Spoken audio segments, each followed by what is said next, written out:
مطمئنم این مشکل به هم ریختن متن فارسی تو چت جی پی تی تو رو هم اذیت کرده. الان اینو ببین، این مدل توسط اوپن ای آی با استفاده از داده های اصلا جمله رو ریخته به هم.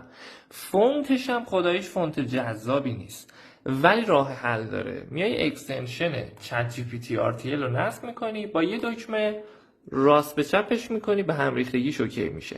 اکستنشن فونت ایران رو نصب میکنی، این سایت رو توش اد میکنی، هر فونت جذاب فارسی که بخوای روی چت جی پی تی اعمال میشه.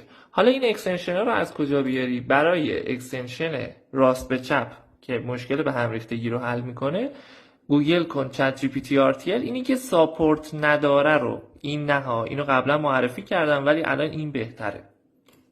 اینو نصب کن. برای عوض کردن فونت در واقع چت جی پی تی هم کافیه فونت ایران رو سرچ کنی، این اکستنشن رو نصب بکنی.